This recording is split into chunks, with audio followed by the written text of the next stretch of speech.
the cameras are good. Okay, everybody's set. All right, any questions for Coach Brennan? Start with Jason. So earlier, Genesis was named Big 12 Defensive Player of the Week. Just what did you like about his performance and what he did? I think it's so cool how that young man has just continued to accelerate his growth and development. I think that was something that we started to see in the spring, and he started to get more reps, and there was already a really good group in that room, right? When you had Stooks and Gunner and Dalton and Bobo, and then the corner position, and he just continues to show up every week. I mentioned it at the end of the game or in my press conference after the game, just the amount of energy and enthusiasm that he brings to practice every day, and shows up with him playing good football. And I think that's a really cool part of it, is that he's a great demonstration of when you put in the effort and the energy into the practice environment, into the process, that gives you a chance to have the result you want to have on game day. And of course, you want to have the other guys available, but what do you think this experience can do for Genesis moving forward? Well, I think it's huge just because, the best way to get good at football is by playing in the games, right? And practice is obviously critical, and lifting weights and meetings, all that stuff is important part of the process, but nothing accelerates that development like playing in the games. And it's obviously been beneficial for Genesis and beneficial for us that he's been able to play a bunch. Mike, a two-part question. They're related to each other, so I hope that's allowable. Your thoughts on the run game, kind of getting going in the second half, sticking with it. What do you think was the difference? No, I thought that was great. I think, the bye week giving us some time to kind of dive into some fundamental football, and, that being such a part of the run game, just blocking, stepping with the right foot, going the right guy, all that stuff, pad level. And then, the counterplay wasn't a huge, call of emphasis going into that game for us. But Coach Atkins and those guys saw something, in the second half there, and we called that. And then you saw Quali get out, which was just great. So, I think that was really encouraging. Quali, I think, was almost 10 yards to carry, 9.7 or something, which is just an awesome day. And we need that kind of production from him and from Ked, if we're going to, continue to get better and continue to kind of for that run game to show up in a positive way. And then the second part is your thoughts just on the run game as a whole this season. Well, I think we all would agree that it hasn't been consistent or efficient enough, and I think that's the frustrating part. Some of that is the musical chairs in the offensive line, and then some of that is that I think watching losing Bill hurts, right? Like, we were so excited about him and what we thought he could be, and then Quali and Ked, we've had some tough moments there with just staying fit on people and playing some guys out of position or playing somewhere new, where you have Big Jonah, who's an outstanding offensive lineman, and we're moving him to left tackle. That's just a totally different spot than the right side. So, but I think those guys' credit, they work incredibly hard. Josh Baker is a great leader in that room for those guys, and to see that get better on Saturday night after a couple tough weeks of run game, I was encouraged by that. David? Coach, you had a couple of forced fumbles from defensive linemen, Dominic and Stanley, that could happen considerably downfield. What's kind of the technique on that, where your linemen are able to curl back and maybe make those types of plays 10, 15 yards downfield? Yeah, to me, that's all effort, and that's red line right there. Those guys, you see them. You always want to have as many Arizona jersey in the picture, on the film at the end of the play as possible. And those good things happen when someone is, the first tackler is there and has secured the tackle, and then everybody else is, busting their tail to get there and hopefully create something like that. So I thought that was an awesome picture of that. I thought our defense played with outstanding effort all night. That was exciting. You would emphasize after the game that you wanted your defense to have the appearance that they were playing harder. Did you feel like you weren't seeing that before? I think you can always, that's such that standard is such a movable goal line. You know what I mean? You're always trying to elevate how hard you play, because I think that's one of those things that can be an equalizer if the talent's offset, or if you're playing, a team that's better than you or somebody on the road, stuff like that. And so just always demanding great effort from our team is going to be an absolute staple of what we do.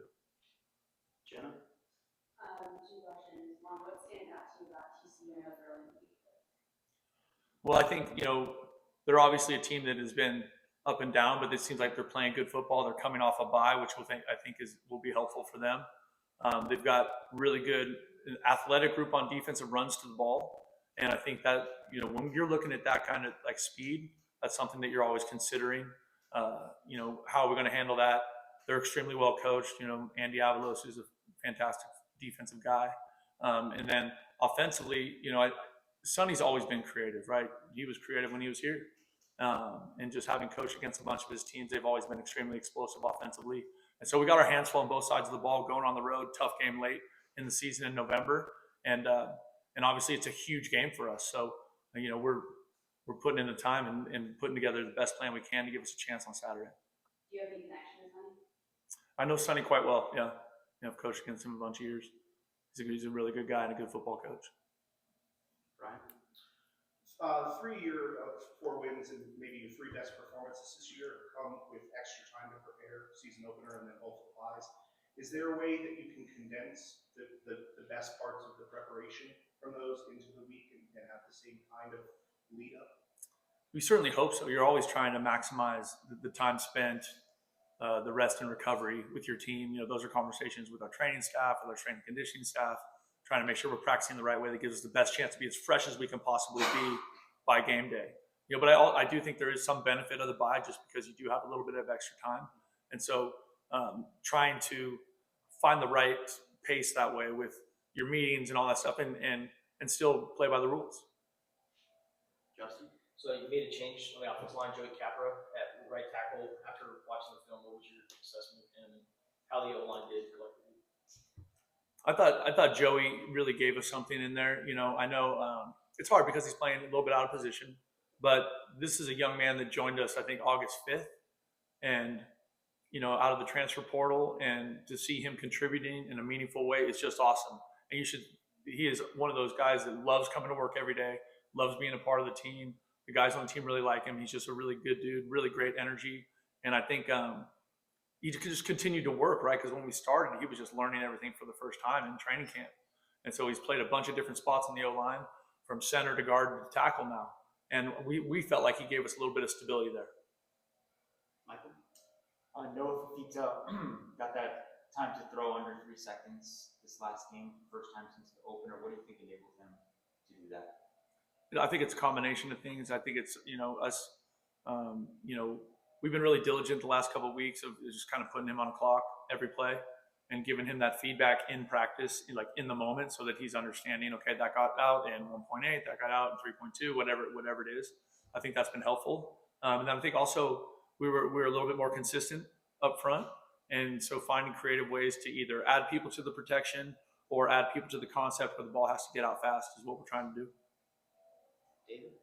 Coach, how have you evaluated this wide receiver group in terms of blocking? I mean, we see some great plays like when T-Max runs down the field on the Conway and gets in front there at the end. Then we see plays like Jeremiah Patterson on that edge pass that didn't even connect with his defender to try to stop the play. How do you create that overall? Well, I think just in that moment that Jeremiah has to be a little bit better. I think that on the play you're talking about, the corner triggered really hard and inside, and his eyes were, he's watching the ball, and so he's got to see both those things as he's standing there, the ball and the guy he's trying to block. It's not easy, having had to do that before. Those perimeter blocks, and lots of times, you end up having a physical mismatch. Now, not on that because he was on a corner, but lots of times we're asking JP or a lot of those guys to block linebackers and safeties where they're giving up 10, 20, 30 pounds, So, really the biggest thing there is just him being a little bit more patient and being able to see both, because sometimes what happens in those moments is once the ball snapped, the receiver is too aggressive. And what happens on the perimeter is you just can't get beat fast.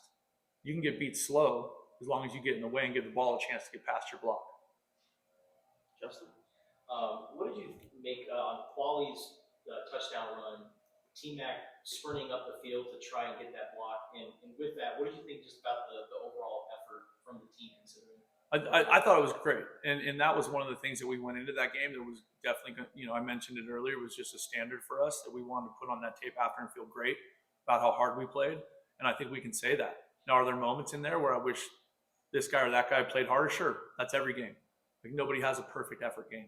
But if we'll continue to push that and drive that, and the players will hold each other accountable to that high standard, then we will continue to get better. Michael? If you looked at Owen Goss against Kansas State and then looked at him against Houston, like almost totally different player over that time, he almost matched Genesis in terms of his statistical output. How has he been able to improve? Well, I think those reps are helping him, right? And the transition from where he came to this is a jump. You know what I mean? And I think that's just part of it. And I mentioned it with Genesis, and it's been the same for Owen. The more he plays, the more he gets a feel for the speed of the game, and the more comfortable he gets in our scheme, and the better he gets with his eyes. And so, I think we're all optimistic that he's going to continue to improve. He's another really, really great guy. Works extremely hard, and so I'm encouraged by that. And I think we all are. Like he's really been a great addition to our team. David? Coach Danny Gonzalez talked in the fall camp about potentially late half drives where you could maybe go down and get a kick for Tyler, and we saw that in the game on Saturday. What did you like about the way that Noah operated that to get you in a position where you could get in that? Well, I thought that was a huge momentum play for us. You know what I mean? And just in the game, the excitement. It was great to see just the sideline explode with that enthusiasm for Tyler. Having seen him hit so many of those kicks, whether it been pregame or practice, it was awesome. And Michael and oh my gosh, long snapper, I just forgot his name. Justin. Michael and Justin, they're a big part of that too, right? That operation, to hit a kick from that far out, that operation has to be super clean. And so I give those guys all kinds of respect for that, and especially Michael, right? Because Michael had dropped the previous field goal attempt, right? And so, or PAT, field goal. Yeah, field goal. Yeah, so for him as a freshman to come back out there in that moment and execute with detail and clarity was really important. And then obviously Tyler's talent came through, and he hit a great ball. So that was a great moment for our team. Any more questions for Coach? Justin? I've always been wondering, the last year I asked Coach Fish this, but what is the message to the players regarding like sports gambling and stuff like that? You just try and actually we have a big full department meeting on that stuff tonight with our players. I think it's something that you have to talk to them about. You have to educate them about. It's such a different world that they live in now because of the access to the phone and how that all happens. And you've seen lots of people have an issue with that across the country over the last few years. And so it's really just trying to educate them as much as we can on just the dangers of that and how complicated that can make their life. And really, if what are we worrying about right now? What are we focused on right now? We need to be focused on playing great football at TCU on Saturday. That's it. Last question to Michael. Chris Hunter had another good game. Showed maybe a part of his game that we hadn't seen that much, running after the catch. What accounts for his development into a regular starter and someone that you guys are depending on quite a bit now? Well, I think that's the development piece is that's what it is, right? He hadn't played at all before this year, really. And so, and the acceleration of that by him playing more in the games is that you're starting to see his development accelerate, kind of what we were talking about with Genesis or Owen. And so I think Chris is one of those players that he's consistently and really hard worker in practice. And he is full speed all the time. So he's getting all those reps where he's transitioning those breaks full speed, and he's running those routes and those screens and all the things we ask him to do full speed. And then you see his confidence growing with the success he's had in game, which is, you start to build that confidence in the practice environment, right? And then you get chances to test it on game day. And, the more he plays, the more consistent that has become. And so I think we can all be really excited about Chris Hunter. All right, that's our time. Thank you all. Thank you.